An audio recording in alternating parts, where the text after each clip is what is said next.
Assalamualaikum warahmatullahi wabarakatuh. Perkenalkan, nama saya Muhammad Yinudin Agus Aryansyah, kelas 1D, NIM 226102033. Di sini saya akan mempresentasikan tentang engine basic component. Nah, pada bagian ini akan dijelaskan nama dan fungsi komponen-komponen yang terdapat pada silinder blok. Engine block adalah bagian utama yang mendukung semua komponen engine. Silinder ialah lubang-lubang di blok engine silinder mempunyai beberapa fungsi dan tugas, yaitu 1. Rumah untuk piston, 2. Ruang untuk pembakaran, 3. Meneruskan panas keluar dari piston. Silinder liner berfungsi membentuk selubung air yang membatasi air pendingin dengan piston. Silinder liner terdapat dua jenis, yaitu ada wet type cylinder liner atau tipe basah dan dry type atau tipe kering. Liner basah mempunyai o-ring yang menyekat selubung air dan mencegah bocornya pendingin. Dry liner atau biasa juga disebut dengan sleeve dipakai untuk memperbaiki parent bore yang mengalami kerusakan liner. Semacam ini disebut dry karena sangat merapat pada dinding lubang silinder di blok engine tanpa ada air yang berkontak langsung dengannya. Nah, kita sekarang masuk ke piston. Piston merupakan komponen utama pada engine yang berfungsi untuk menerima tekanan pembakaran dan meneruskannya ke poros engkol melalui salah satu komponen yang bernama connecting rod. Berdasarkan cara pembuatannya, piston dapat dibagi menjadi 4, yaitu pertama cast aluminium crown dengan forged aluminium skirt, di mana kedua bagian tersebut disambung dengan pengelasan elektron beam. 2. Composite steel crown dan aluminium skirt yang dibuat menjadi satu. 3. Articulated forged steel crown dengan pin bore dan bushing, di mana cast aluminium skirt terpisah. Dua bagian ini disatukan dengan horse pin. 4. Tipe yang umum ialah piston tunggal cast aluminium dengan piston ring belt, atau yang biasa disebut sabuk baja, sebagai tempat ring piston. Berdasarkan sistem bahan bakar dan bentuk ruang bakar, maka dikenal dua macam piston, yaitu pre-combustion piston mempunyai head plug pada crown.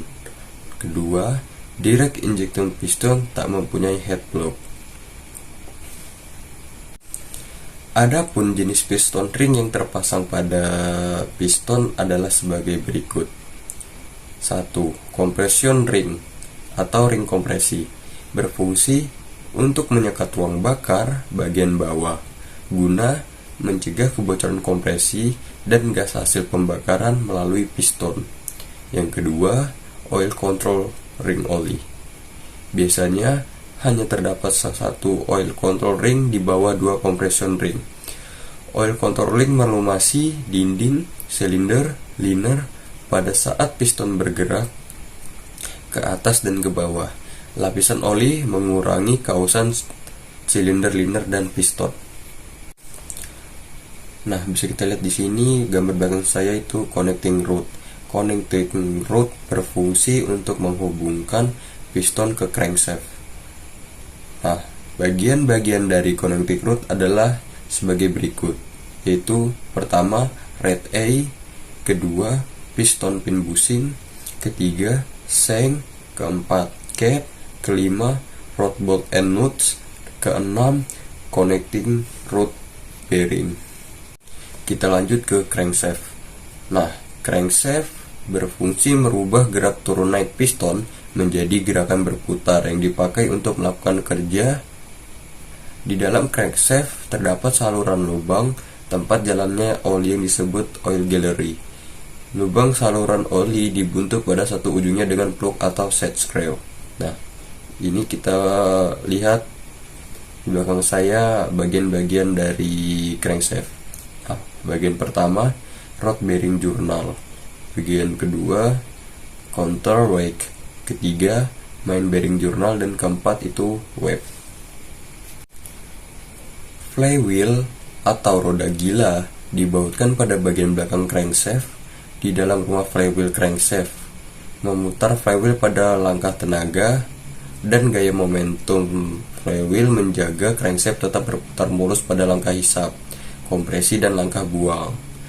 Fungsi flywheel itu ada 3, yaitu menyimpan energi untuk momentum di antara langkah tenaga, membuat putaran crankshaft supaya halus, dan terakhir memindahkan tenaga ke mesin, torque converter, atau beban lain. Kita masuk ke bagian crankshaft.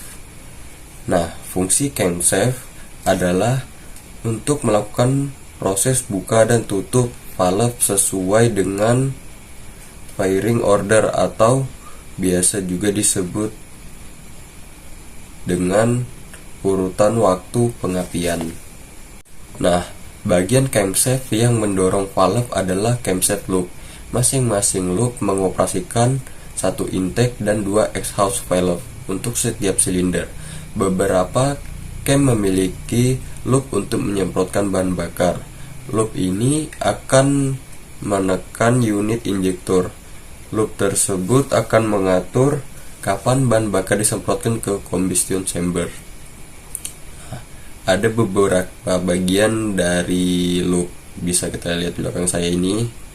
Itu ada 3 bagian utama. Ada base circle, kedua rams, dan ketiga nose.